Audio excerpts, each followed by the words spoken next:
Hi viewers, welcome to our channel. இன்றைக்கி நம்ம சேனலில் என்ன ரெசிபி பார்க்க போகிறோன்னா சூப்பரான ஈவினிங் டைம் ஸ்நாக்ஸுங்க. பேபி கார்ன் வச்சு பண்ண போகிறோம்.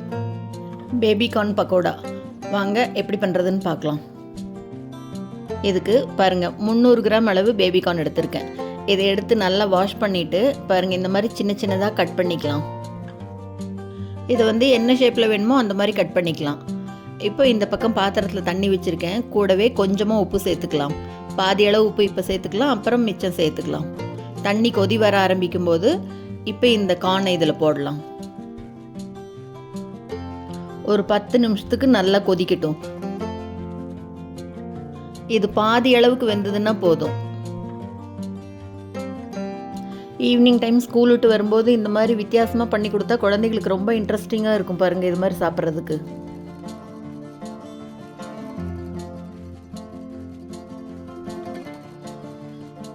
பாருங்க பாதி அளவு நல்லா வெந்திருக்கு. இந்த அளவு வெந்ததுன்னா போதும்.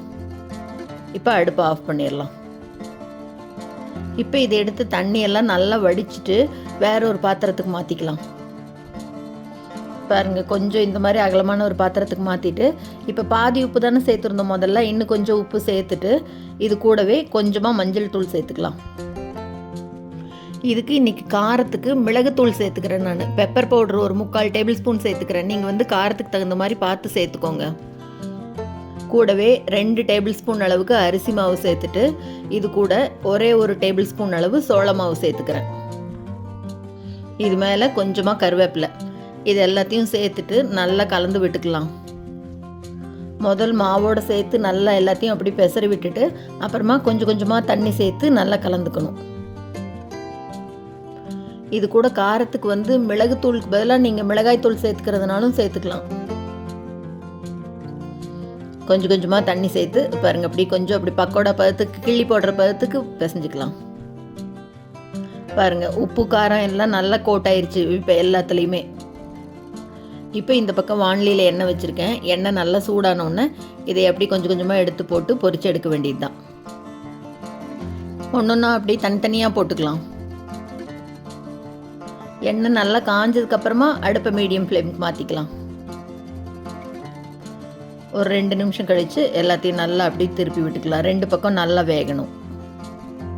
நல்லா அப்படியே கிறிஸ்பியாக மொறுமொறுன்னு இருக்கும். எப்பவும் ஒரே மாதிரி அரிசி மாவு கடலை மாவு உள்ள பக்கோடா போடுறதுக்கு பதிலாக இந்த மாதிரி வித்தியாசமாக ஒரு தடவை கார்ன் வச்சு செஞ்சு பாருங்கள், சூப்பராக இருக்கும். நல்லா அப்படியே 2 பக்கம் கலந்து விட்டுறலாம். நல்லா ப்ரௌன் கலராக வரணும். 2 பக்கம் நல்லா வெந்துருச்சு. இப்போ அப்படியே எடுத்துடலாம். எவ்வளோ சீக்கிரமாக டக்குன்னு 10 நிமிஷத்தில் செஞ்சாச்சு பாருங்க. அவ்வளோதாங்க. இதே மாதிரி கொஞ்சம் கொஞ்சமாக எல்லாத்தையும் போட்டு பொரிச்சு எடுத்துடலாம். எவ்வளோ நல்லா கிறிஸ்பியாக இருக்குன்னு காட்டுறேன் பாருங்கள். நல்லா ஈவினிங் டைமில் மறுமறுன்னு இந்த மாதிரி சூப்பரான ஸ்நாக்ஸ் செஞ்சு பார்த்துட்டு மறக்காமல் கமெண்ட்டில் சொல்லுங்கள். இந்த வீடியோ உங்களுக்கு பிடிச்சிருந்ததுன்னா லைக் பண்ணுங்கள், ஷேர் பண்ணுங்கள், கமெண்ட் பண்ணுங்கள். மறக்காமல் நம்ம சேனலை சப்ஸ்கிரைப் பண்ணுங்கள். கூடவே பக்கத்தில் இருக்கிற பெல் பட்டனையும் தட்டி விட்டுருங்க. ஸோ நான் போடுற வீடியோ எதுவுமே மிஸ் பண்ணாமல் பார்க்கலாம். தேங்க்ஸ் ஃபார் வாட்சிங்.